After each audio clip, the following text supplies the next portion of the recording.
Kadungog na mas chisme sa parlor. Mainit-init pa ni. Na ato'y niguha nga balita ba nga kanang si BBM ko no, di ba, niadto man sa Australia shortly before, shortly nga, kato nakadaog, good siya, good. Niadto siya sa Australia. Sus, naabitaw na walo ka unggoy ngadto nga, nagsugat-sugat niyang garali-rali nga, gadadaog ka ng mga karatula ba, gaingon-ingon, never again, magbayad ka, magnanakaw, ayaw namin sa magnanakaw.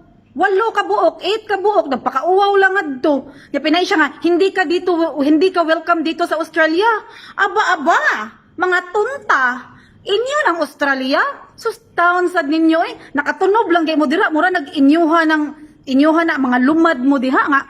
It's either immigrant mo or dili man mo natural born, dira niya maghawd-hawd mo. Gi-welcome gi sa Prime Minister sa Australia ang ato ang incoming president gani nga si BBM. Kamo na mag-ingon-ingon, ayaw ka namin dito, hindi ka welcome. Ka mga hilas. Manigingon langaw nakatungtong og kabaw abi nila unggoy na sila. Hindi bitaw.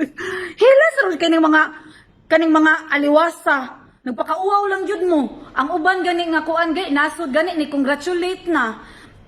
Ni congratulate na ang EU, ang Japan, ug unsa pa na diha ni BBM ang US, ni congratulate na.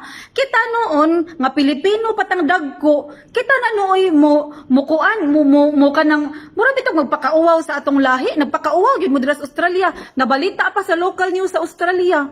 Wari mo na uwaw no, gidaori na ninyo inyong pagkairumbuang dihas gawas. Taon pod uy, ayo ka naaman ibutang nato, naaman tay freedom man na ninyo, sige right man na ninyo ang kanang mopagawa sa inyong kuan, inyong gibati. Pero hastos Australia inyong dadon inyong pagkabadoy, inyong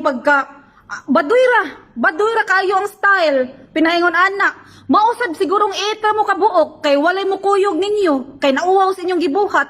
Kamurang walo ang nangugat diha. Paingon-ingon pa, hindi ka dito welcome sa Australia. Kahilas! Gihilasan jud ko. Kani luod jud kay nag-style ning ubang Pinoy Anha ore mo nagkalat sa gawas. Gapakauwaw lang intaw mo. Naa pa ko ngadto, total naamsad ko yung freedom. Buingon ko, halagard na yung mga buang.